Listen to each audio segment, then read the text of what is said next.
Okay guys, good morning. And it's Sunday. Activity today, punta tayo sa Roxas Boulevard o Luneta. Makisaksi muna tayo sa nagaganap ngayong rally tungkol sa korupsyon ng gobyerno. Silip lang tayo, pero hindi naman tayo makikitulo o lahok doon sa kanila. Okay, sasama kayo lahat guys. Kasama akong pinagkabalian of Mega Like Boys, Lester. At abangan ang susunod na kabanata. Tara, let's go!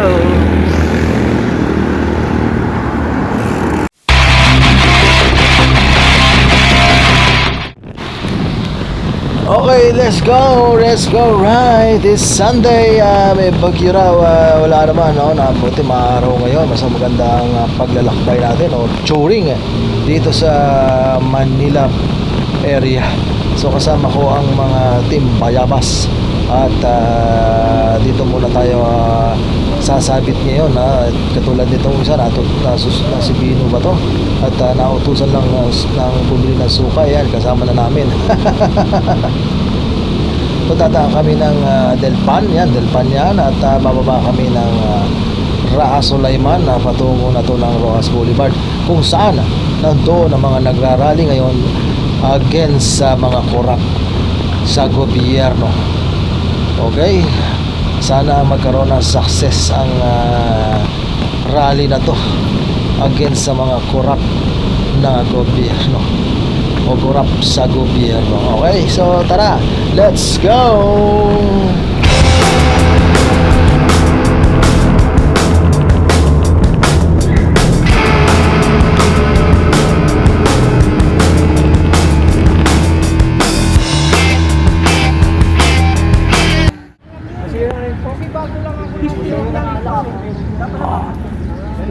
Dito kami sa Paseo de Gobernador. Rodo, sabi mo di raw siya magbabike, Rod. Kachinelas lang yan, no? Oh. Laban. Salamat na. Sama mga polis namin, may hagad kaming polis.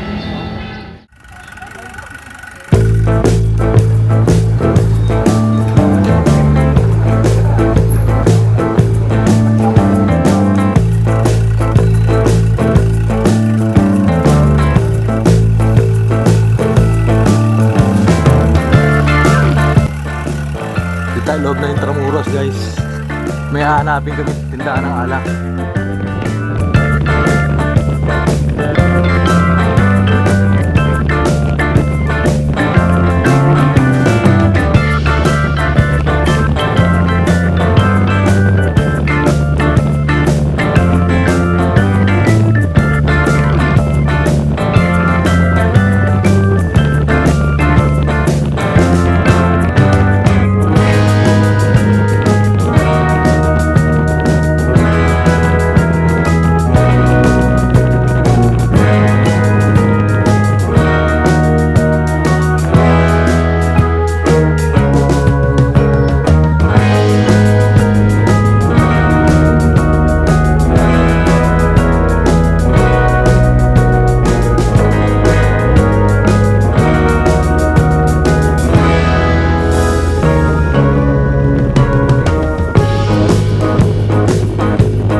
nandito kami ngayon sa Binondo Bridge. Dapat dito kasi. Habang mayroong mga nagrarally sa EDSA at saka sa Luneta, daan muna kami rito bago kami dumaan mamaya. So partial mode ngayong araw ng Sunday. Akala namin may bagyo, ngunit wala pala.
Okay, itong mga maraming grupo ng mga kabataan, estudyante at iba pa.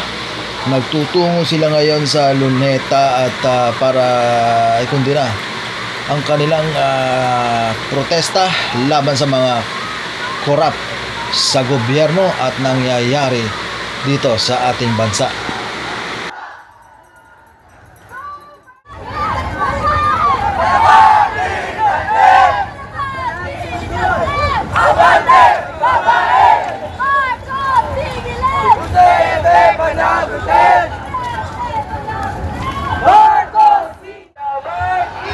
Okay, nandito na tayo sa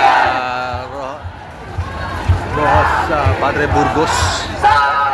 Ang ating nasasaksihan ang galit, reklamo ng mga tao o reaksyon ng mga tao dito sa korupsyon na nangyayari ngayon sa Pilipinas. Ngayon sila ay nagrarally at inihahain ng sama ng loob ng taong bayan sa remehimeng Marcos. Wala pa yan. Kaya yan, Padre Burgos.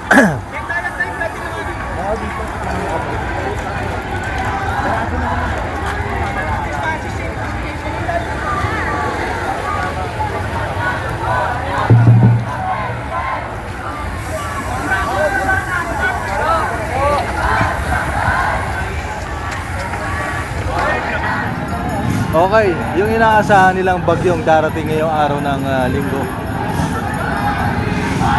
Ito ang inabot.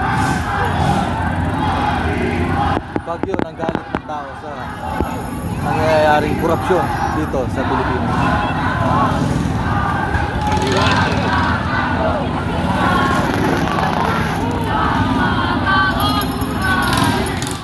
Okay, ngayon kung meron sa panahon ni Pinoy noon na tama na, sobra na. Ngayon naman tama na, sobra na, kumita na. Masyado na malala ang korupsyon sa Pilipinas. Hindi na mapipigilan ng tao. Wala nang bayaran dito. Tanging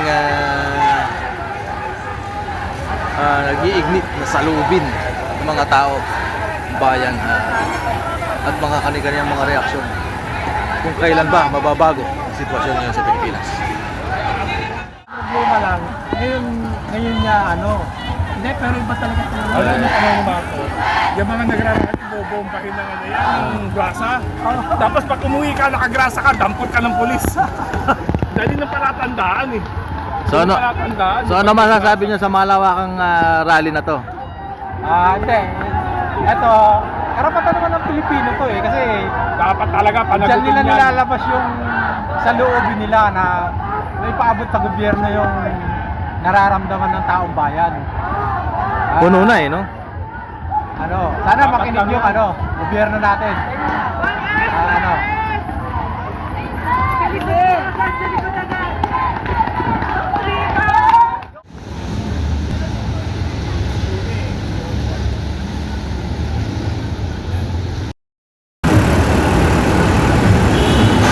Okay, sa Avenida na kami, Avenida. Punta rekto.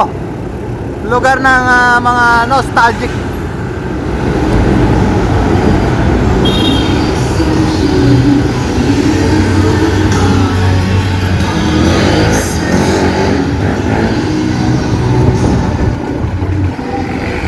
Okay, touring kami ngayon, nostalgic. Yun oh, pusi oh, pusi. Kain yan muna kami, kain muna. Okay, pauwi na kami after kumain. So, ayun ang kaganapan niyo sa Rojas Boulevard. At so, success ang biyahe ngayon patungo sa lokasyon ng mga nagrarally na may koneksyon sa korupsyon sa gobyerno. Naway matapos na ang korupsyon kahit hindi naman mangyayari pa. But hopefully sana mangyayari nga. Well anyway, good luck sa Pilipinas at sa lahat. Okay, hanggang sa muli. Ito yung lingkod, si Boy CC.